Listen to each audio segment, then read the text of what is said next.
Gente, hoje eu quero compartilhar com vocês. Pode pôr para mim o tema aí, Deus colocou uma palavra no meu coração para vocês. Eu confesso que eu ia ministrar um outro tema, mas Deus estava falando com o Paulinho, com o Samuel, agora ali a gente estava comendo junto. Deus foi mudando o meu coração e tive que trabalhar um pouquinho, porque eu estava já com uma palavra praticamente pronta, num outro sentido, mas eu creio que isso é o que Deus tem desejado para nós nessa noite, para compartilhar o seu coração. Cisternas rachadas ou mananciais, qual é a sua escolha? Eu queria pedir para você dizer para quem está pertinho de você aí, esse tema, não é? Cisternas rachadas, vocês já vão entender, ou mananciais, qual é a sua escolha? Qual é a sua escolha?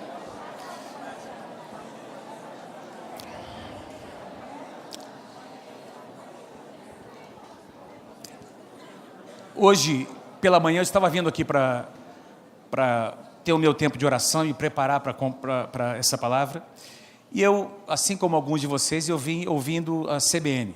Não é? Estava ligado na CBN, estava acompanhando as notícias, tentando ouvir um pouquinho sobre as eleições, o que está acontecendo, enfim.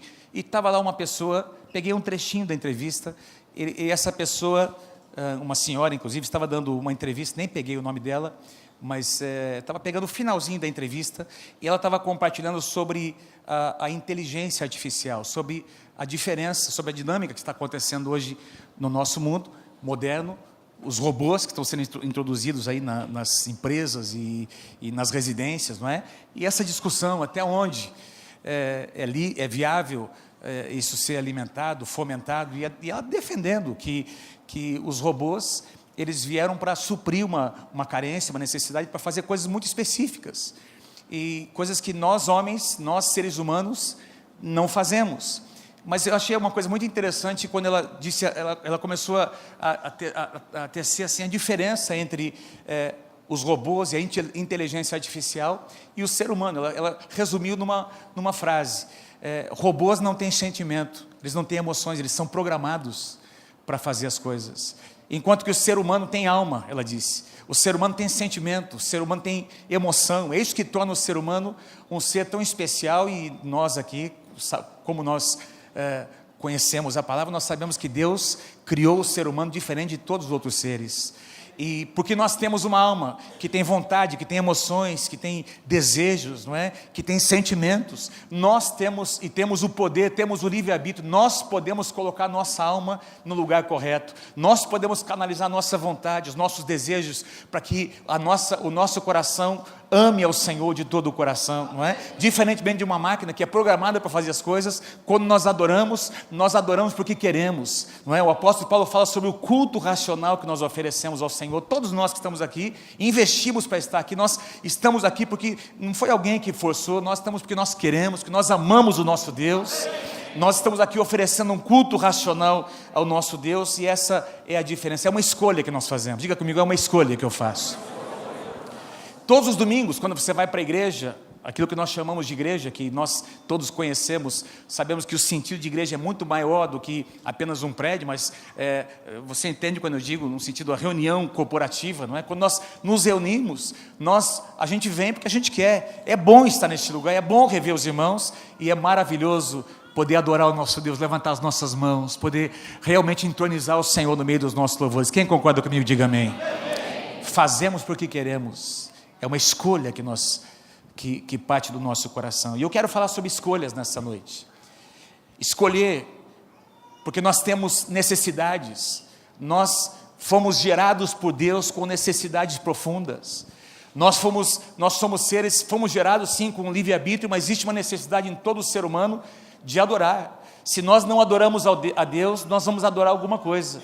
Se Deus não ocupar o primeiro lugar, alguém ou alguma coisa vai ocupar o lugar que pertence só a Deus no nosso coração. Isso se chama idolatria. Eu quero que você preste atenção. Vou pedir ao pessoal que está me ajudando aí, eu vou citando, não é? E vocês vão colocando os slides. Eu vou ler duas passagens com vocês, que são as passagens principais. A primeira está em Jeremias capítulo 2 e a segunda em Juízes. E eu vou pedir para você, se você trouxe a sua Bíblia, abra comigo a sua Bíblia em Jeremias capítulo 2 e permaneça com ela aberta, porque eu não coloquei aqui todos os versículos, e eu vou citar alguns outros que você vai poder depois me acompanhar na sua Bíblia. Jeremias capítulo 2, versículos 12 e 13. O profeta Jeremias diz assim, se alguém puder me arrumar um copo d'água, por favor. O profeta Jeremias diz assim: espantem-se diante disso, ó céus, e fiquem horrorizados e abismados. Olha o que Deus está dizendo, a expressão é muito forte. Fiquem horrorizados e abismados, diz o Senhor, o meu povo cometeu 2 crimes. Tem uma tradução que diz 2 pecados. Eles me abandonaram, a mim, a fonte de água viva, e cavaram as suas próprias cisternas rachadas. Tem uma tradução que diz cisternas rotas, cisternas rachadas que não retêm a água. Uma passagem muito forte. Vamos para a próxima. Juízes capítulo 1, versículos 13 a 15. Já vou voltar nessa passagem de Jeremias, que é a principal que nós vamos trabalhar nessa noite. Juízes capítulo 1, versículos 13 a 15. Também na tradução NVI. Se você não trouxe a sua Bíblia, você pode acompanhar ali nos painéis, não é? Otoniel conquistou a cidade. Por isso Calebe lhe deu a sua filha Axa por mulher. Um dia, quando já vivia com Otoniel, tem uma tradução que diz Otiniel, não é? Quando Axa, a filha de Calebe, já vivia com Otoniel, ela persuadiu o seu marido a pedir um campo ao seu pai. E aí a ideia é que parece que passa um tempo, parece que ela pede ao seu marido que reivindique algo ao seu pai, o seu marido não faz isso, e aí nós encontramos a passagem já num outro momento. Assim que ela desceu do jumento, Calebe, o seu pai, lhe perguntou: o que você quer, minha filha? E ela respondeu: dê-me um presente. Tem uma tradução, aliás, a palavra presente aqui, no original, no hebraico, é dê-me uma bênção. Dê-me um presente, dê-me uma bênção, já que o Senhor me deu terras do Neguebe, tem uma tradução que diz terras secas, dê-me também as fontes de água. E Calebe lhe deu as fontes superiores e as fontes inferiores. Eu quero pedir que você mantenha a sua Bíblia aberta em Jeremias capítulo 2, é a passagem principal que eu vou ler com vocês, que eu vou estar compartilhando. Achei muito interessante ontem o Tom Molinari usando aqui no meio da palavra, uma tremenda palavra. Quem foi abençoado ontem à noite? Que tremenda palavra, não é? E ele usou algumas figuras, não é? Ele falando sobre a glória de Deus, ele usou a figura do fogo, mencionou ontem o fogo, e ele disse: o Espírito Santo vem com o fogo e com a glória, mais ou menos ele disse, não é? Não se trata de uma sensação apenas na nossa alma. O fogo, ele tem que vir. Quando o fogo de Deus se manifesta, ele disse, ele vem para limpar, para refinar. E ele colocou uma frase interessante, ele disse: não podemos acreditar num tipo de glória que não traz transformação no coração do homem. Eu acredito, meus queridos, que quando a presença de Deus vem, não é? E acontece, por exemplo, eu já tive muitas experiências, já vi muita gente ter manifestações, experiências muito pessoais, pessoas que choram, pessoas que riem, pessoas que caem no chão, pessoas que ficam prostradas por horas, pessoas que começam a falar em línguas e passam o dia todo falando, não é? Por terem experimentado a glória, um pouquinho da glória de Deus. Mas eu acredito numa glória que não apenas nos dá experiências, mas uma glória que transforma o nosso coração. Cair pode ser uma experiência tremenda, mais importante é como eu vou me levantar depois que eu cair. Amém? É uma experiência maravilhosa passar um dia inteiro falando em línguas.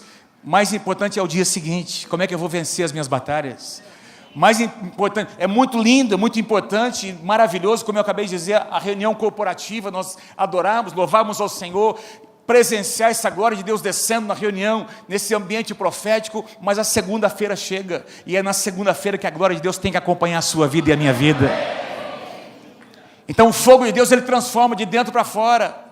Não é apenas uma experiência, nós não vivemos, a nossa teologia não está baseada em experiências, está baseada na palavra de Deus, mas nós não podemos descartar as nossas experiências pessoais. Essas duas passagens falam sobre fontes de águas, e algumas traduções, ao invés de usar a palavra fontes, elas usam a palavra mananciais. Diga comigo, mananciais. Então, assim como o fogo, queridos, a água é uma figura muito importante, tanto no Antigo Testamento quanto no Novo Testamento. Eu poderia citar muitas passagens da palavra que falam sobre a água, tem um sentido profético. E quando a Bíblia fala sobre a água, nunca se refere a um pequeno córrego, a uma lagoa. Quando a Bíblia fala sobre água, normalmente fala sobre uma fonte, não é um fluir das águas que começa com um manancial, não é um olho d'água, mas se transforma num grande rio. Se transforma num grande rio. Eu quero só te lembrar você da visão, quero aqui fazer um pano de fundo para voltar na passagem em Ezequiel, lá em Jeremias, para você entender, quando a Bíblia cita o manancial de águas vivas, ou fonte de águas vivas, você e eu precisamos entender a perspectiva profética. Não é apenas uma minazinha de água, um olhozinho de água. Eu estou falando de algo que começa pequeno e se torna muito grande na minha vida e na sua vida. Agora, lá em Ezequiel 47, nós encontramos a explicação, esse quadro perfeito. Você tem ali a visão de Ezequiel sendo levado por Deus a uma visão onde ele enxerga o rio de Deus nascendo ali do templo. Diz que as águas daquele rio, elas nasciam dentro, não mostra o lugar, aliás, exatamente onde, mas diz que vem de dentro do templo. O templo representa onde a presença de Deus habita. Ali estava a Arca da Aliança. A Arca representava a presença de Deus. Diz que Ezequiel então vê essas águas saindo ali pela porta principal do templo, pela soleira da porta, ou seja, por debaixo da porta, uma frestazinha. Essas águas começam a escorrer.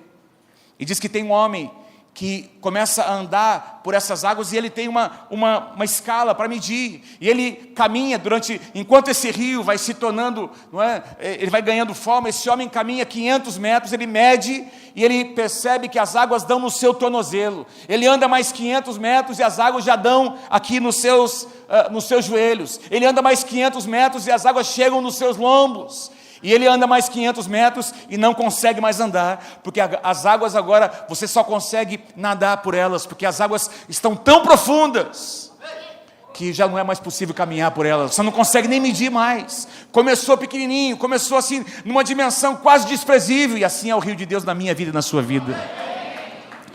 Jesus disse, aquele que crê em mim, como diz as Escrituras, do seu interior fluirão rios de águas vivas. Agora, como é que pode fluir um rio de uma pessoa tão limitada como eu e você? Começa com uma fonte, mas se torna... Esse rio são águas que explodem por meio de você e começa a tocar tudo ao seu redor. Olha que interessante, na visão de Ezequiel, esse rio, ele diz lá, por onde quer que ele passa. Aliás, põe para mim o próximo, esse versículo resume, pode voltar o versículo 8 resume a potência deste rio, não é?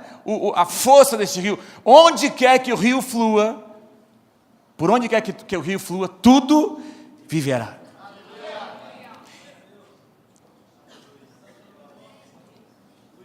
E aí você começa a ver os detalhes. Diz lá que nas suas ribanceiras, não é? Nas suas margens, os animais estão ali comendo. Tem ali árvores frutíferas que dão todo tipo de fruto. Tem ali árvores, até as suas folhas servem como remédio. Por onde quer que esse rio passa, tem vida, tem muitos peixes, animais ali nas suas margens, e o mais importante, esse rio vai desembocar lá no Mar Morto. Um rio, nós tivemos no Mar Morto agora recentemente, nesse ano, pela terceira vez. Não tem vida nenhuma ali, queridos, porque é impossível ter qualquer tipo de vida num ambiente daquele. É o lugar mais baixo da face da terra, não é? A depressão mais forte da face da terra. Eu não sei quantos metros, não me lembro agora quantos metros abaixo do nível do mar. Não tem vida nenhuma ali. Mas diz na profecia de Ezequiel que as águas do rio de Deus vão correr até onde está o Mar Morto e vão transformar essas águas. E essas águas que estavam mortas se transformam agora em águas vivas. Queridos, é isso que Deus faz, é isso que Deus tem feito na sua vida, sim ou não? Você está aqui porque o rio de Deus um dia tocou na tua casa, na tua vida, no teu casamento. Quem sabe Deus usou um pretexto, quem sabe o seu filho estava doente, quem sabe você estava vivendo uma situação na sua área financeira. Deus conseguiu atrair a tua atenção por meio de uma crise, e quando você se aproximou de Deus, um pouquinho dessas águas começaram a tocar a tua vida. E você tem, ao caminhar com o Senhor, você vai então conhecendo a dimensão desse rio, conhecendo o potencial desse rio. É muito interessante, eu sempre digo, pessoal aqui da igreja sabe, eu sempre uso essa expressão, que eu gosto dos detalhes da palavra. Quando a gente pensa no rio de Deus, nas águas, quando a Bíblia fala sobre águas vivas, as águas desse rio, se você voltar para o livro de Gênesis, põe para mim o próximo slide, por favor, no capítulo 2, logo na criação do homem, lá no jardim do Éden, diz que havia um rio, diz que saía do Éden, do jardim do Éden, saía um rio. Não tenho tempo para mostrar para vocês, para ler para vocês aqui, mas você pode ler na sua casa. Diz lá em Gênesis que esse rio, ele nascia de dentro do jardim, e ele crescia de tal forma que ele se dividia em quatro outros rios, e essas águas desses 4 rios, e do leito principal, elas serviam para regar o jardim do Éden. Ou seja, toda a vida do jardim dependia desse rio que Deus havia feito nascer do meio ali do jardim do Éden. Inclusive a árvore da vida recebia essas águas. Agora o mais interessante é que em Apocalipse, no último livro da Bíblia, no capítulo 22 de Apocalipse, nós encontramos o mesmo rio. Diz lá no capítulo 22, versículos 1 e 2, então o anjo me mostrou o rio da água da vida. Então o anjo me mostrou o rio da água da vida, que claro como um cristal fluía do trono de Deus e do Cordeiro. Então esse rio saía debaixo do trono de Deus, brilhante como um cristal, não é? Alimentando ali aquela cidade, aquele jardim, nutrindo tudo. E diz ali no versículo 17, e o Espírito e a noiva então dizem, vem. E todo aquele que ouvir, quem aqui tem ouvido? Quem tem ouvido, ouça. Quem tem ouvido a voz do Espírito Santo? E todo aquele que ouve também diga, vem. E quem tiver sede, venha. E quem quiser, beba de graça a água da vida. São figuras proféticas que Deus usa. Interessante aqui em Apocalipse, mostra a ação de Deus e a resposta, porque a noiva aqui representa a igreja, o Espírito Santo, ele vem e fala, e a noiva, ela entra em sintonia com a voz do Espírito Santo, não é? Dizendo vem, clamando pela vinda do Senhor. Então existe um mover de Deus, existe uma resposta da igreja. Existe um mover de Deus, existe uma resposta da igreja. E a essência da mensagem desse rio é essa, não é? Põe lá para mim, por favor, a essência é essa, não é? Se a gente pudesse resumir o que acontece nesse rio, ou por onde quer que esse rio passe, a vida está no rio. Quem pode dizer amém? O rio nasce na sala do trono, nasce na presença de Deus, as suas águas estão sempre em movimento. Diga assim comigo, sempre em movimento. Diga para quem está à direita, à esquerda, atrás, na frente, olha, as águas do rio de Deus não são águas paradas. Diga assim, elas estão sempre em movimento. Você não vai encontrar em lugar nenhum nas Escrituras a presença de Deus sendo comparada à figura de uma lagoa, de uma pocinha. É sempre um rio. É sempre um rio de águas caudalosas que vão crescendo e crescendo. E o rio se torna cada vez mais forte, mais caudaloso. E por onde quer que esse rio passe, sempre esse rio traz vida. E eu estou aqui para dizer a vocês nessa noite que nós precisamos depender das águas desse rio. Quem quiser venha de graça, beba da água. Na visão de Ezequiel, aquele homem estava nadando nesse rio. Então o chamado de Deus para mim e para você é beber, é nos lavar, é mergulhar, é nadar, é nos envolver com esse rio. Porque sabe, queridos, por incrível que pareça, em muitos cultos, reuniões como uma noite como essa, ou às vezes numa reunião nas nossas igrejas, não é? Nós temos aqui algumas igrejas representadas, o rio de Deus está correndo, e tem gente que está vendo o rio passar, e não usufrui desse rio. Tem gente pulando, nadando, mergulhando, se banhando, e tem gente que está assistindo o que está acontecendo. E Deus quer que você e eu sejamos pessoas que nos lancemos no rio. Se você quer ser um adorador, você precisa conhecer o rio. Se você quer ser um intercessor, e nós estamos debaixo desse mover que está acontecendo em toda a face da terra, adoração, intercessão, caminhando juntas. E o que dá o tom, o que determina a velocidade, a direção, é o rio de Deus. Nós precisamos estar dentro do rio de Deus. As águas é que determinam para onde nós vamos, o que nós vamos fazer, amém, queridos? Amém. Jeremias viveu numa época muito difícil. numa época em que havia dureza no coração das pessoas. Você vai lembrar que Jeremias foi um profeta que ele profetizou antes que o cativeiro de Judá acontecesse, da nação de Judá, dos judeus, lá para a Babilônia. Ele falou inclusive sobre os 70 anos de cativeiro. Ele profetizou antes e continuou profetizando depois.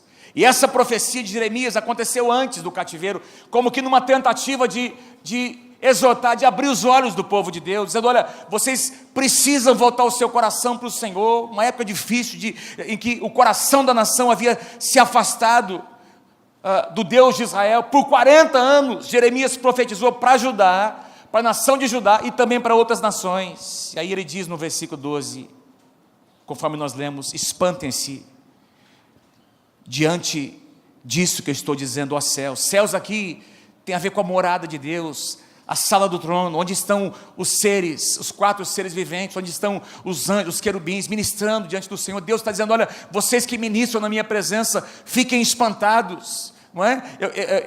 Fiquem impressionados. É como se Deus estivesse dizendo: é possível uma coisa como essa?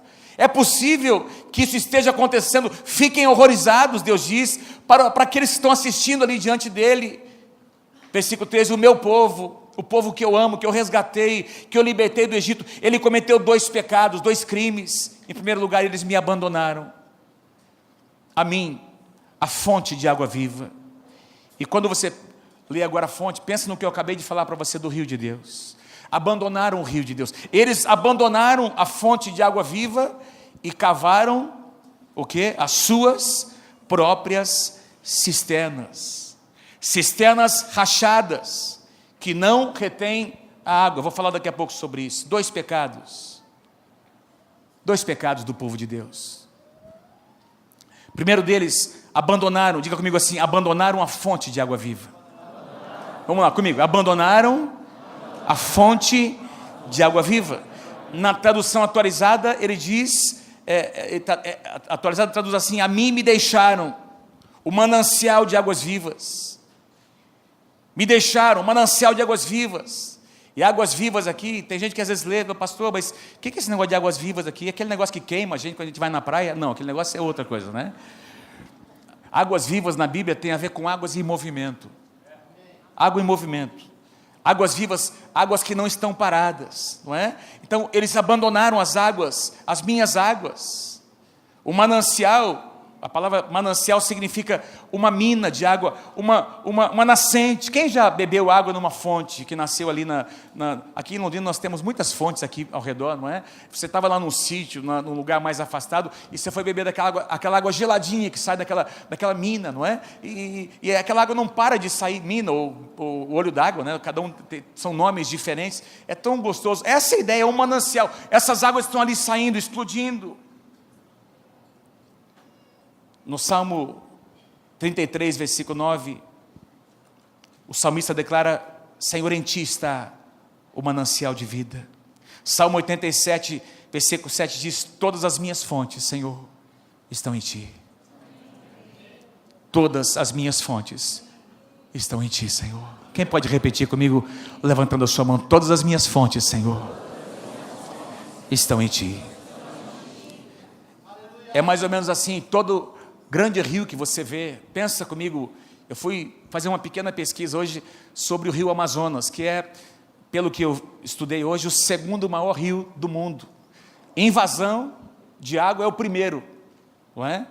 O rio Amazonas percorre 7.000 quilômetros até desaguar no oceano, num grande delta, uma grande área que o rio alaga, não é? E esse rio Amazonas, que é conhecido no mundo todo, ele percorre 7 países: Brasil, Peru, Colômbia, Bolívia, Equador, Venezuela e Guiana.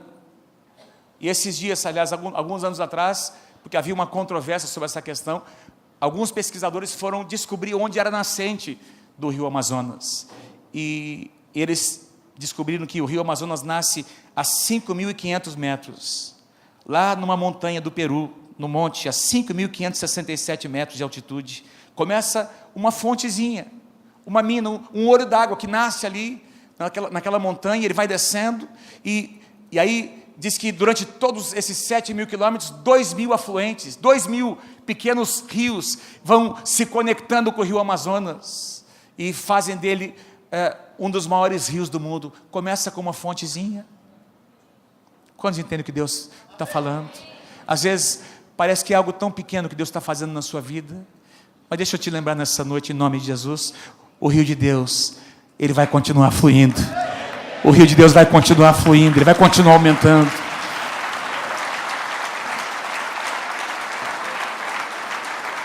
O Samuel estava compartilhando aqui um pouquinho da história dele. O Samuel, ministro de louvor, pastor Samuel. Você é pastor, né? Mas vai ser, em nome de Jesus, né? O Samuel estava compartilhando aqui a experiência dele, rapidamente, não é? A trajetória dele, da esposa dele, até chegar onde eles estão hoje, na comunidade cristã em Curitiba. Como Deus foi ordenando, não é, Samuel? Como Deus foi...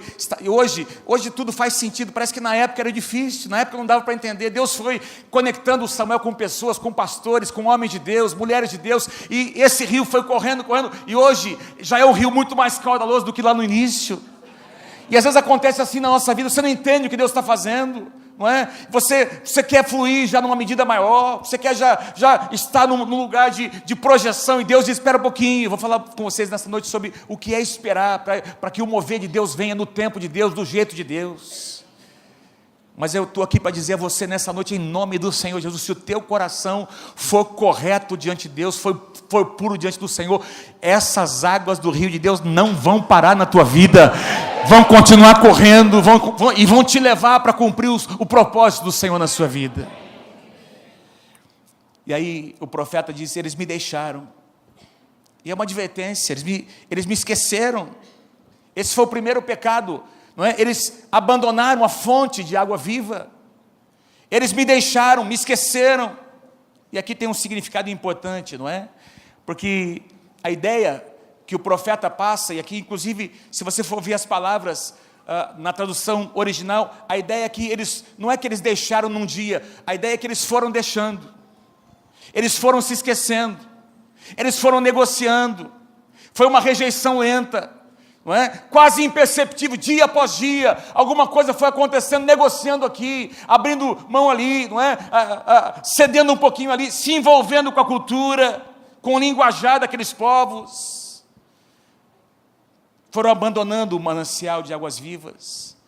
E eu quero, para quem tem a sua Bíblia aí, acompanhe comigo no capítulo 2 de Jeremias, eu vou tentar mostrar para você como é que isso foi acontecendo. Olha o que Deus diz, no versículo 5, do capítulo 2 de Jeremias. Quem não trouxe, não tem problema, eu vou ler aqui, você acompanha, não é? Deus está dizendo assim para o Jeremias, assim diz o Senhor que fala aos seus antepassados, aliás, que falta os seus antepassados encontraram em mim. Veja que Deus começa a falar de uma situação geracional, não era apenas aquela geração, que falta, o que é que eu deixei de fazer para os seus antepassados, para que vocês tivessem me deixado dessa forma, para que me deixassem e se afastassem de mim. Eles, os seus pais, os seus avós, as gerações anteriores, começaram a seguir outros deuses, tornando-se eles mesmos sem valor, igual aos seus deuses. Por quê? Porque a Bíblia diz que quando você adora um Deus, você se torna semelhante àquele Deus. Quando você tem um ídolo na sua vida, alguma coisa ou alguém que toma o lugar de Deus na sua vida, você cada vez mais vai se tornando semelhante àquilo, se afastando de Deus, da fonte de águas vivas. E Deus está dizendo, olha, o que é que aconteceu? No meio do caminho, por que eles fizeram isso? Foram se afastando e negociando coisas que eram inegociáveis. Versículo 8, os sacerdotes, olha que coisa, que palavra forte, se você puder colocar para mim aí, Gustavo, versículo 8, os sacerdotes não perguntavam pelo Senhor nas gerações passadas, os sacerdotes não consultavam o Senhor, os intérpretes da lei, ou seja, os escribas, não me conheciam, e os líderes, tem uma tradução que diz, os pastores do povo se rebelaram contra mim, e os profetas profetizaram em nome de Baal, seguindo deuses inúteis. Interessante que ele cita aqui, diga assim comigo, sacerdotes. Vamos lá comigo, sacerdotes, escribas, pastores e profetas. Veja, Deus começa a falar sobre pessoas que estavam numa posição de liderança, que deveriam ser a referência para a nação de Israel, não é? Os sacerdotes, os líderes, os pastores, os profetas começaram a se desviar, começaram a negociar, e todo o povo foi atrás deles. Sabe, amados, Deus nesses dias está desejando levantar pessoas que se tornem referenciais do meio do povo de Deus.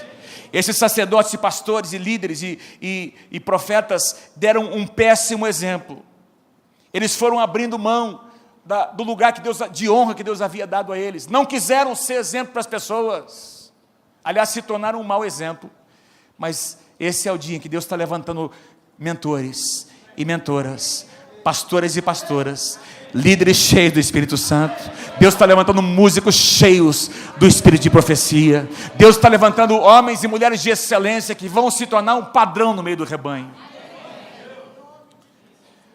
A gente conversa às vezes, nós tivemos agora em 3 conferências nos Estados Unidos, o Paulinho participou de 2 delas. Nós estávamos ali conversando sobre 2 dessas conferências, não é? Com o Pedro, com o Wagner também, que nós estivemos juntos ali, e conversando sobre algumas coisas que nós vimos, que nós gostaríamos muito de trazer para cá, não é? Algumas práticas, mas principalmente o que nos chamou a atenção numa das igrejas, a intensidade, o envolvimento das pessoas, a participação nos cultos, não é? Ninguém precisa ficar falando, para levantar as mãos, todo mundo já está com as mãos levantadas, dançando, pulando. Quando o líder está dizendo que começa a dançar e pula, todo mundo está junto. Quando o líder levanta as mãos, todo mundo levanta. Existe uma responsabilidade. Algumas pessoas no meio do rebanho são como referenciais, eles começam a praticar e todo o povo vai atrás. E Deus quer levantar aqui no meio de vocês mentores. A sua vida vai trazer um grande impacto nas pessoas que estão pertinho de você. Você vai se tornar um homem de Deus a partir da sua casa. O rio de Deus vai começar a fluir dentro da sua casa. O rio de Deus vai começar a fluir na sua célula. Você vai ser um líder diferenciado, porque você vai amar os mananciais de vida. Esses caras foram negociando o que era inegociável, querido, foram se afastando da fonte de água viva, e aí se tornaram um péssimo exemplo para a nação de Israel, que pecou diante do Senhor. Mas com você não vai ser assim, em nome de Jesus. Louvado seja o nome do Senhor. E o profeta conclui ali dizendo, ainda no capítulo 2, versículo 11, alguma nação já trocou os seus deuses, lá os pagãos, aqueles que servem a Baal, será que eles já trocaram os seus? Não, muito pelo contrário. Mas o meu povo trocou a minha glória pelos deuses inúteis. O meu povo deixou com que alguma coisa entrasse no seu coração e passou a ocupar o lugar que era só meu do coração deles. Se você quer ser um adorador, Deus tem que ser o primeiro e o único. Não tem lugar para outro. Não dá para negociar esse lugar. E eu sei que foi ministrado hoje à tarde para vocês pelo Samuel, que Deus procura adoradores. E se Deus procura, é porque está difícil encontrar. Se Deus procura, é porque não é tão fácil encontrar assim. Mas Deus está levantando uma geração de adoradores, que vão adorá-lo em espírito e em verdade, que não vão negociar o que não pode ser negociado. E aí, o segundo pecado que nós encontramos aqui, Jeremias confrontando o povo de Deus. Eles cavaram suas próprias cisternas. Cisternas rachadas ou rotas, conforme a tradução. O que é uma cisterna? Uma cisterna nada mais é do que um reservatório de água, não é? Um reservatório onde a água da chuva é armazenada para ser reutilizada numa determinada época. Hoje, se você for para o Nordeste, você vai observar que tem muitas cisternas. O governo tem feito uma campanha para levar isso ali para as regiões mais remotas do Nordeste, onde a seca é muito forte, não é? E é um pouquinho diferente o sistema ali, mas basicamente é assim que funciona. Tem lá um sistema para colher as águas da chuva no telhado das casas, e essa água é canalizada para que ela possa ser reutilizada posteriormente. Naquela época, ainda mais ali onde o cenário das histórias bíblicas aconteceram, uma terra extremamente inóspita, muita seca, muito deserto. E aí essas cisternas eram construídas para armazenar água. Nós temos uma cisterna aqui na igreja, que eu perguntei para o Luiz, bem aí atrás, nesse ambiente ali atrás, na entrada, eu pedi para o Luiz aqui a medida, né? Nós temos uma cisterna aqui para coletar água da chuva, que cabe ali cerca de 42 mil litros de água. Aqui embaixo ali, não é? Mas pode ficar tranquilo que está bem construído, viu? Não tem problema.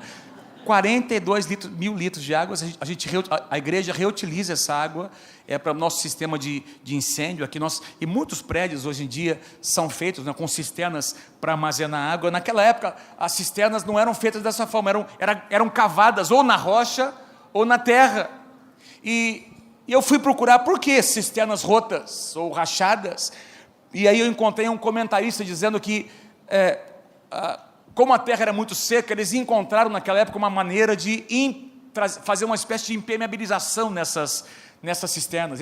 Eles faziam um tipo deixa eu pegar a palavra correta aqui, não é? Eles caiavam, não é? Passavam um tipo de produto que, de certa maneira, impermeabilizava por dentro essas cisternas. Então era colocada uma tampa, era feito um sistema para colher essa água, e essa água era então armazenada naquele lugar. Mas quando diz aqui cisternas rotas, são cisternas que perderam a sua impermeabilidade. Então as impurezas da terra contaminam aquela água. Essa água que eventualmente seria armazenada, ela se perde pelas rachaduras. Além disso, as águas são contaminadas. Quem não se lembra, por exemplo, de José, que foi lançado dentro de uma cisterna, provavelmente uma cisterna abandonada.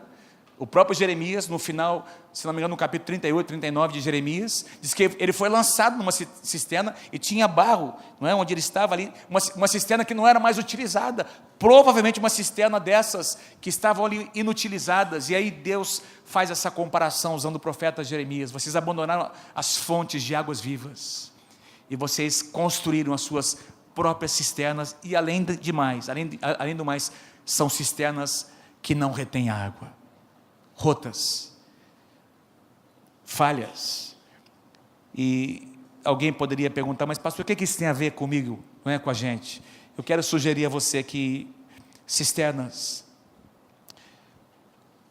rachadas aqui representam a solução humana, representam o que a gente quer fazer para alcançar aquilo que a gente só vai conseguir alcançar pela graça de Deus.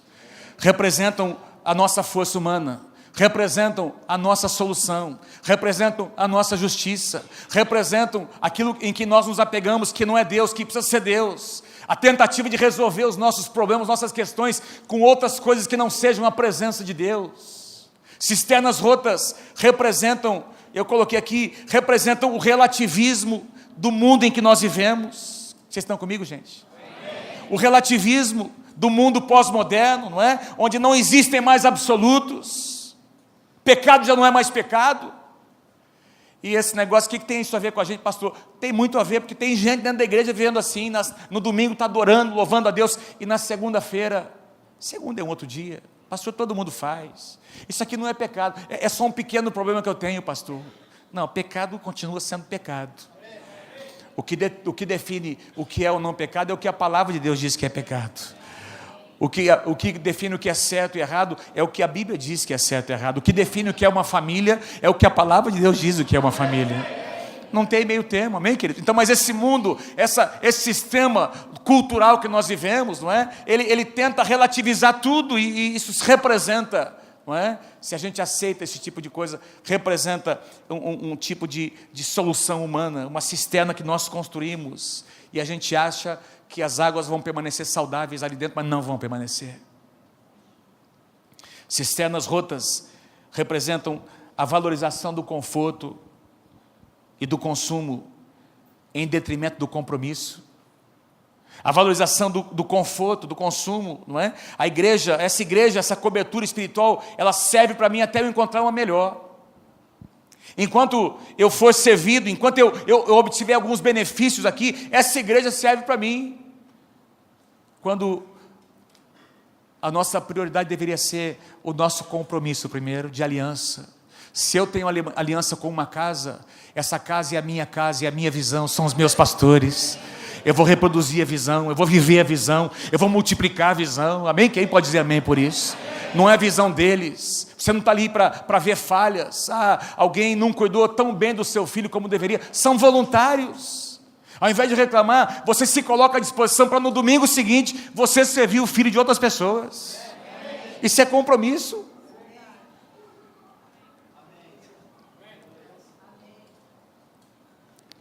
Compromisso tem a ver com cumplicidade, tem a ver com aliança.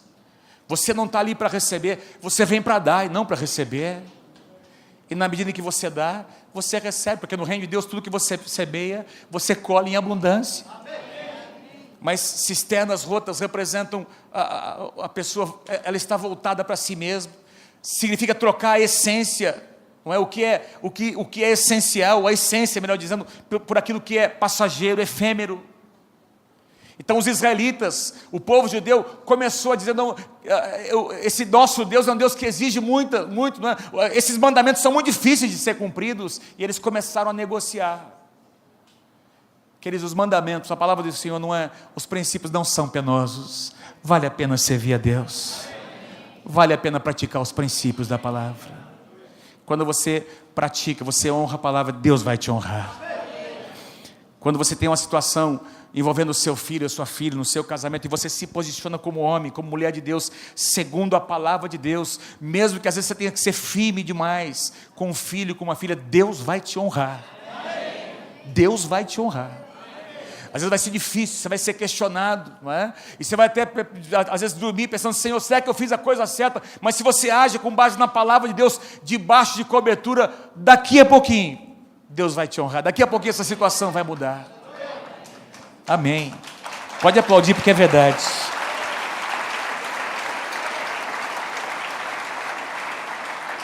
Cisternas rotas representam tudo aquilo que é artificial. Diga assim, amigo, tudo aquilo que é artificial no nosso relacionamento com Deus.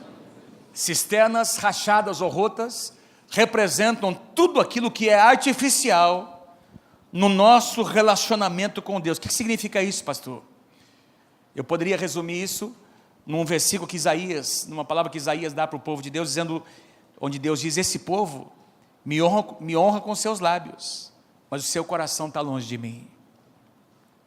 Esse povo conhece a forma, ele conhece a religião. Lembra do sacrifício de Caim? Ele vai lá e diz que ele pega e tenta oferecer para Deus fruto do seu próprio esforço. Ele tenta trazer a sua justiça e a sua oferta é rejeitada. Veja, queridos, presta atenção no que eu vou dizer a você. Oferta como aqui Caim trouxe, que era oferta de cereais, do que ele havia plantado e colhido, era um tipo de oferta que Moisés estabeleceu na sua lei. Era prescrita na lei de Moisés. O problema não foi a oferta em si, mas a atitude do coração de Caim. Ele queria fazer uma troca com Deus. Vocês estão comigo, gente? Você não oferta, você não dizima, você não participa de algo para tentar trocar alguma coisa com Deus. O que eu e você recebemos não é fruto do nosso esforço, é puro fruto da graça de Deus que alcançou as nossas vidas. E Caim tenta fazer uma troca com o Senhor, por isso Deus diz, eu rejeitei a oferta dele, eu aceitei de Abel, porque a de Abel foi de coração. A de Abel foi de coração. Eu rejeitei a oferta de Ananias e Safira. Lembra, lá no contexto de Ananias e Safira, Barnabé havia vendido a sua propriedade e sem ninguém dizer nada, ele trouxe tudo e entregou aos pés dos apóstolos. E Ananias e Safira, tentando manter, não é? Uma aparência, eles escondem uma parte e oferecem como se fosse tudo. Vocês estão comigo, gente? Amém. Aparência artificial, uma oferta mentirosa, uma oferta não genuína. Sabe que a nossa vida com Deus pode se tornar muito artificial. Até as nossas devocionais, você pode ser uma pessoa muito assim disciplinada, não é? E conseguir fazer, eu creio que esse é um grande desafio para todos nós, estar na presença de Deus todos os dias, mas isso também pode se tornar algo artificial, se não for algo genuíno.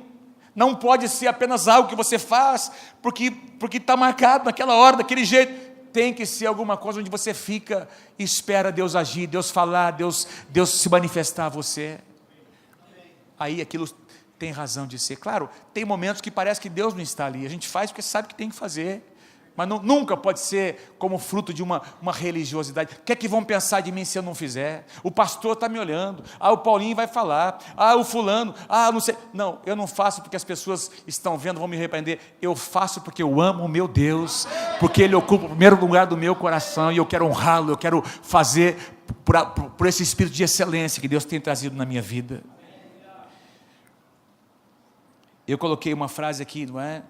Não é a respeito do que nós fazemos, ou do quanto nós fazemos. Não é a respeito de como nós somos, ou quanto nós somos usados por Deus. Tudo é a respeito de o quanto nós nos relacionamos com Ele.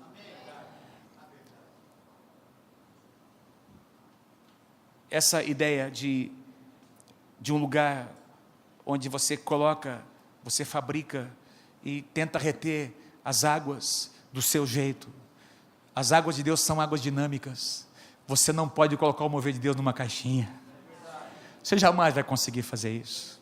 Acabei de citar esse exemplo, não é? Nós temos expressões diferentes no corpo de Cristo. Nós não podemos dizer, eu gosto só de música desse jeito, eu gosto só daquele outro, eu gosto daquele... Não, espera um pouquinho. Deus, na sua multiforme sabedoria, Ele se manifesta do jeito que quer, da forma que quer, quando Ele quer. E essa é a beleza do corpo de Cristo.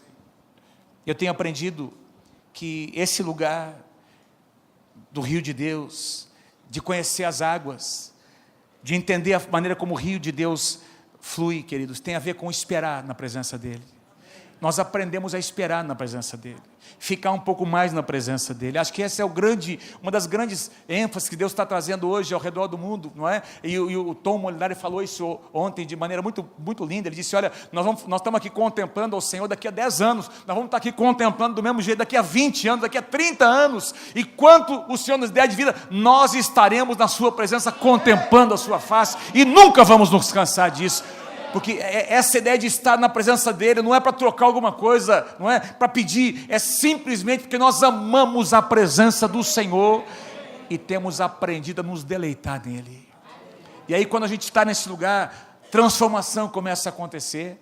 Quando você aprende, quando nós aprendemos a esperar em Deus, eu coloquei aqui coloquei algumas declarações. Nós estávamos nessa semana, eu tenho 2 vezes por mês, nós temos um café da manhã com os nossos pastores, com os homens.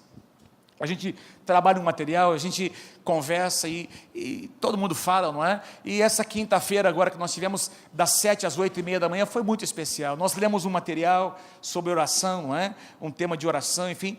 E aí a gente começou a conversar. Eu fiz uma pergunta para eles: o que para vocês é esperar em Deus? E eu tive ali anotei umas 40 frases, vou resumir em 10. O que eu vou colocar aqui para vocês é o que os pastores foram dizendo, não é? Que, assim, para mim responde o que é a essência de esperar em Deus. Esperar em Deus é abrir mão do controle. É abrir mão do controle. Nessa noite, o que é que você precisa abrir mão para que o rio de Deus passe por você? Abrir mão. O que é que Deus está pedindo que você entregue? Esperar em Deus é uma experiência de morte. Eu quero alguma coisa, eu penso que tem que ser assim, e Deus diz, não é do seu jeito, é do meu jeito. É uma experiência de morte, é um tempo de batalha espiritual, na sua mente, no seu coração. Você fica ali, tem áreas para serem vencidas, tem áreas de tentação, tem áreas que você sabe que Satanás tem alcançado a vitória. Você fica na presença de Deus, você permite Deus, o rio de Deus entrar e tocar a tua vida, espere Ele agir e Deus te dá a vitória. É não ficar satisfeito em não saber. O apóstolo Paulo diz no livro de Efésios, procurem conhecer qual é a vontade de Deus. Conhecer a vontade de Deus é um exercício de todos os dias. Como Ele age, o que Ele quer fazer, qual é o próximo passo, qual é a próxima estação. E para isso Deus quer que você gaste tempo na presença dEle. Queridos, experimentar o silêncio. Eu confesso a vocês que esse negócio é difícil para mim. Eu gosto de resolver os negócios. Tem que fazer, vamos fazer. Quem não vai fazer? Qual que é o próximo passo, né? Eu sou de fazer. E para mim é morte, meus irmãos. Aprender a ficar... Mas eu tenho aprendido com a minha esposa, com esse mover de Deus. na sala de oração. Eu tenho aprendido a amar esse lugar. A gente viaja às vezes para ministrar, para estar fora, e eu sinto saudade de estar na sala de oração. Por quê? Porque é um lugar onde eu fico ali esperando Deus falar, e Deus fala. Deus fala. Você sente saudade da presença de Deus? De só ficar ali em silêncio. Quem já teve uma experiência assim de você pegar um telefone, não é? Alguém ligou, não sei, você pegou o telefone, essa pessoa falou. Quando você ia responder, ela desligou o telefone. Alguém já teve essa experiência? Sabe que às vezes é isso que nós fazemos com Deus? Às vezes é isso que a gente faz. A gente vai para a presença de Deus, a gente fala. Quando Deus vai responder, a gente sai. Quando Deus vai liberar as águas do rio, quando Ele vai liberar as comportas para que esse rio toque as nossas vidas, a gente sai daquele lugar e a gente deixa de experimentar o mover de Deus. Esperar é ficar ali um pouquinho mais. Diga comigo, ficar um pouquinho mais em silêncio. Põe o próximo slide. Esperar é caminhar com Deus em obediência. Certa ocasião Deus disse assim, quando Saul estava sendo provado e foi reprovado por Deus porque ele agiu em desobediência. Lembra? Ele fez aquele sacrifício que não era para fazer antes do profeta Samuel chegar. E aí o profeta vem e confronta Samuel. Ele diz assim, aliás, Saul, Deus está dizendo para você que obedecer é melhor que o sacrificar. E aí, esses dias eu estava meditando, conversei com o Paulinho sobre isso, não é? Eu não tenho tempo, mas a obediência, sacrifício no Antigo Testamento tinha a ver com adoração. A pessoa tinha que oferecer a Deus alguma coisa preciosa, não poderia ser jamais um animal machucado, ferido, pior, tinha que ser o melhor, a melhor oferta, as primícias, aquilo que tivesse valor, isso é que era oferecido a Deus. E aí Deus está dizendo, por meio do profeta, olha, a obediência é melhor do que o seu sacrifício. Então, obediência vem antes de adoração. Aliás, a adoração não existe sem obediência. A adoração não existe sem obediência. Quando você obedece, você entra num lugar em que, de repente, os céus se abrem e você começa a contemplar a presença de Deus. Caminhar em obediência sem entender, muitas vezes. Você continua caminhando, de repente Deus vem. Esperar é parar de falar e apenas ouvir. Esperar em Deus é administrar o desconforto na sua alma. Quem pode dizer amém? Amém. Quem já percebeu que quando Deus age, muitas vezes não é confortável? Muitas vezes que Deus move, que Deus age, algumas direções que Deus nos dá, não são confortáveis. Aliás, eu estava compartilhando com os homens, às vezes Deus não fala nada. E aí é que se torna mais desconfortável ainda, porque o projeto de Deus para aquele momento é não falar nada e nos deixar apenas esperando. Vocês estão comigo, gente? Às vezes parece que é tão injusto. Às vezes nós passamos por uma situação aqui na nossa igreja que durou anos e, naturalmente falando, não teve uma solução, não teve a solução que nós queríamos, mas nós, depois que passamos, Deus trouxe uma solução, e hoje, olhando para trás, nós podemos dizer, nós saímos muito mais fortes do que no início. A provisão de hoje nós entendemos todas as coisas, hoje tudo faz sentido. Mas eu posso dizer a você, a solução não foi como nós queríamos, foi diferente. E é desconfortável. Um adorador precisa entender que este lugar de adoração nem sempre será confortável. Você está ali em obediência, você se curva, você se prostra, não é? Então, esperar em Deus é administrar o nosso desconforto, é aprender a desfrutar de cada estação, presta atenção, é aprender a desfrutar de cada estação e encarar também o desafio de uma nova estação que vem depois. Então, se Deus te colocou numa estação hoje, ou nesse tempo, nessa semana, em alguns meses, alguns anos, participa, não é? Desfruta da presença de Deus. Durante essa estação, espere o mover de Deus para você ir para a próxima. Amém. Não faça dessa estação um trampolim para você chegar onde você quer. Não tente apressar o processo de Deus. Amém. Deus tem o seu tempo para todas as coisas. Amém. Esperar em Deus é uma experiência de adoração. Você se prostra e aí o rio de Deus flui. Amém. Deus continua sendo a única fonte da qual nós dependemos. Fala para quem está pertinho de você, não construa cisternas. Dependa do rio de Deus. Eu quero concluir essa palavra usando o segundo texto. Eu não vou ler de novo. Eu quero concluir com a história dessa grande mulher de Deus chamada Axa. Diga comigo, Axa.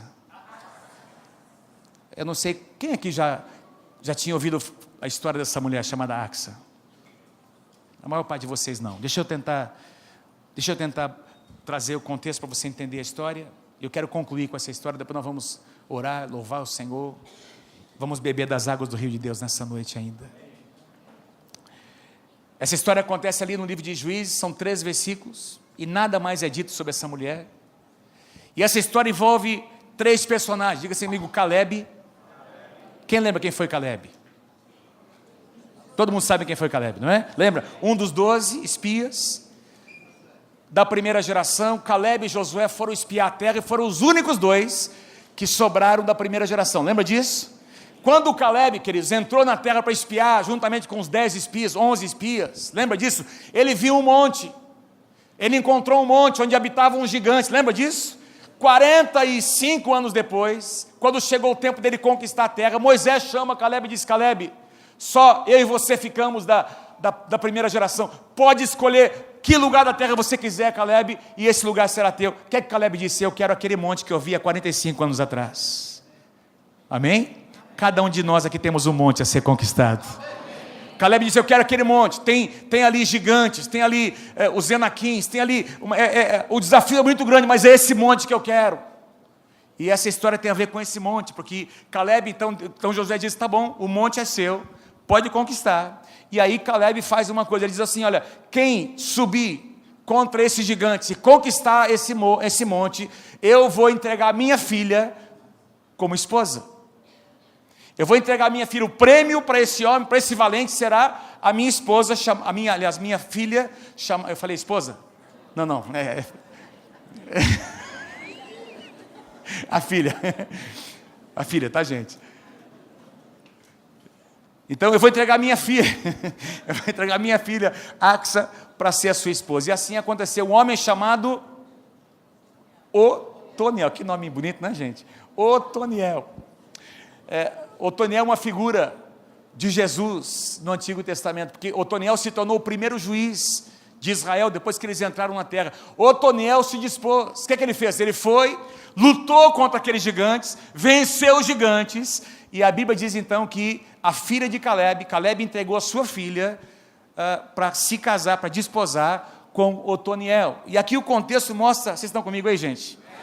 Já estou encerrando, mais ou menos assim, diz que eles foram para casa, foram morar naquela montanha, onde eles tinham derrotado esses gigantes, e depois de algum tempo, a mulher, Axa, diz para o seu marido, ô marido, seguinte, não está muito bom aqui não, é maravilhoso esse lugar, só que não tem nenhuma fonte de água aqui nesse lugar, vai lá, conversa com meu pai tem muitas terras, peça para o meu pai um lugar, ou um campo, aqui pertinho tem esse campo, peça para ele nos dar esse campo, porque tem essas fontes aqui. E aí, aparentemente, a gente vê que o genro, né, ele não conseguiu, porque é mais ou menos como os genros, foi a mulher que falou para o rapaz, fala com meu pai, e ele deve dizer, eu não, fala você, né? E não conta muito esse detalhe, mas aparentemente a gente percebe ali que Otoniel não fala nada, e Axa, ela vem para conversar com seu pai, onde nós lemos, ela estava descendo ali daquele animal, e Caleb pergunta para ela, o que é que você quer, minha filha? O que é que você quer? O que é que você deseja? Estou vendo que você está meio inquieta, e eu quero sugerir a você que Axa é uma figura da igreja, representa eu e você. E aí o pai pergunta assim, por que você está tão inquieta desse jeito? O que está acontecendo no seu coração? O que é que você deseja? E Axa diz assim, meu pai, eu tenho sido muito abençoada. Lembra?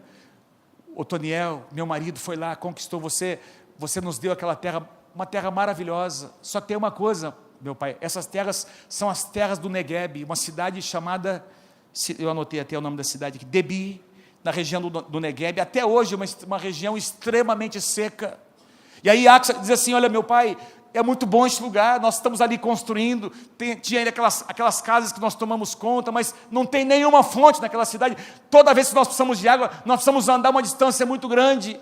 Tu nos deste uma terra seca, mas eu te peço, meu Pai, dá-me também algumas terras que tenham fontes de águas. E a Bíblia diz que Caleb nem discutiu com a filha, diz que ele entregou para ela um lugar onde haviam o que eles chamam de fontes superiores e as fontes inferiores. E essas terras que provavelmente representam talvez uma montanha que tinha ali perto, onde tinha alguma nascente de água mais no pé, em cima do monte, outra embaixo, no pé, não sei o que significa muito bem, a Bíblia não é clara, mas o que a Bíblia nos mostra é que ela recebeu, ela foi ousada, e o pai atendeu o seu pedido. O pedido dela foi: Senhor, meu pai, aliás, eu tenho vivido nessa terra seca, mas eu desejo essas fontes de águas. E o pai concedeu o seu pedido, fornecendo a ela, dando a ela as fontes superiores e as fontes inferiores. Não construa cisternas. Deus quer te presentear nesses dias com fontes superiores e fontes inferiores. Mas você tem que desejar isso. Eu fico imaginando a ousadia dessa mulher. Sabe por quê, irmãos? Porque no contexto do Antigo Testamento, as mulheres não recebiam nem herança. No contexto do Antigo Testamento, as mulheres jamais reivindicavam algo. Você não vai encontrar praticamente em lugar nenhum das Escrituras, a não ser alguma situação, um ponto fora da curva, de uma mulher que foi tão ousada, ao ponto de reivindicar alguma coisa. Tem mais um ou dois exemplos. Axa foi uma delas. Pai, eu tenho sido muito abençoado. Quem aqui tem sido abençoado por Deus? Mas Deus tem mais para você. Quem aqui tem experimentado às vezes um tempo de sequidão na sua vida? Deus tem fonte de águas para você. A Axa foi ousada, ela foi intensa, ela se aproximou. Por quê? Porque ela sabia que estava conversando com o seu pai. Ela sabia que o seu pai tinha condições de abençoá-la de uma maneira muito maior do que ela tinha sido abençoada.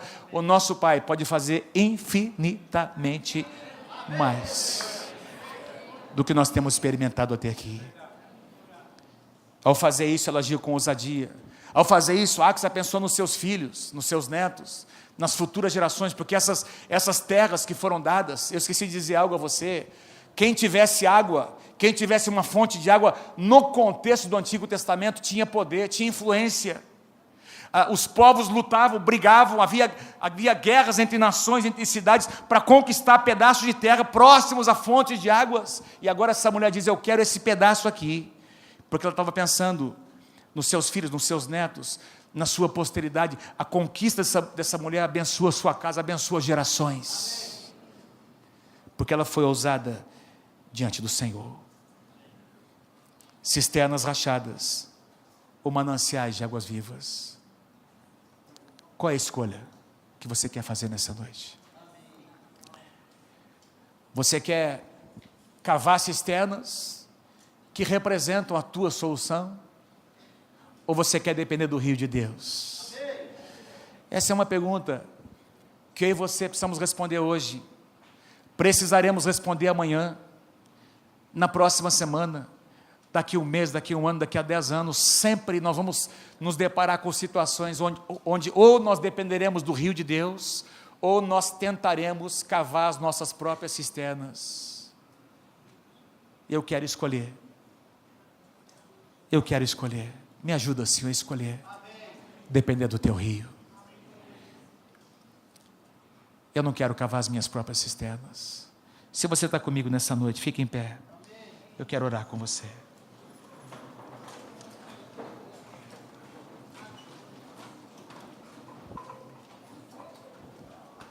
Aleluia, Senhor.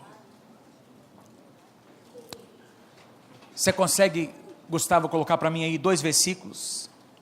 Aliás, um só. Isaías 58, versículo 11. Isaías 58, versículo 11. Quero pedir que enquanto eles preparam, você converse aí com 3, 4 pessoas perguntando: meu irmão, minha irmã, você vai cavar cisternas ou você vai depender do rio de Deus?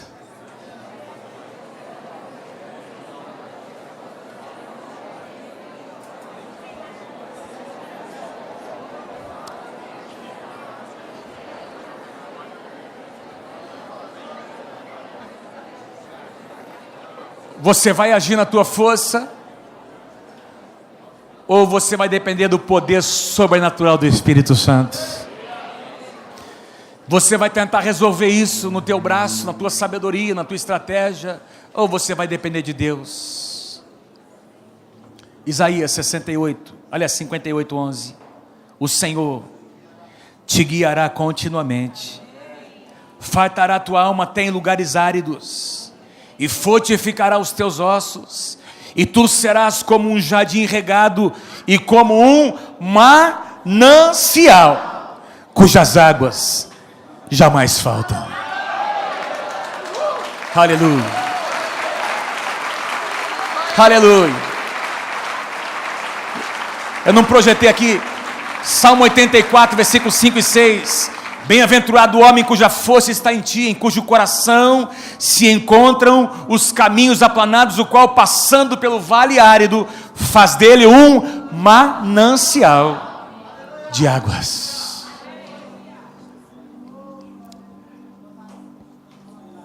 Quero te convidar a louvar o Senhor nessa noite. Aliás, nós vamos fazer uma oração antes. Eu sei que está quente, mas eu vou pedir para a gente dar as mãos nessa noite. E nós vamos levantar um clamor uns pelos outros nessa noite. Senhor, que o teu rio venha. Senhor, que o teu rio, nós queremos discernir o teu rio, Senhor. Nós queremos entrar no teu rio. Nós queremos desistir, Senhor, de cavar as nossas cisternas. Nós queremos desistir, Senhor, das nossas soluções. Isso, eu quero ouvir a tua oração. Quero ouvir a tua oração. Em nome de Jesus. Nós queremos abrir mão, Senhor, da nossa justiça, do nosso jeito, da nossa solução. Senhor, nós queremos abrir mão, Senhor, do que nós achamos que é o correto, a forma como nós deveríamos agir. E nós queremos, Senhor, e nessa noite dizer em nome de Jesus, que nós dependemos das águas do teu rio.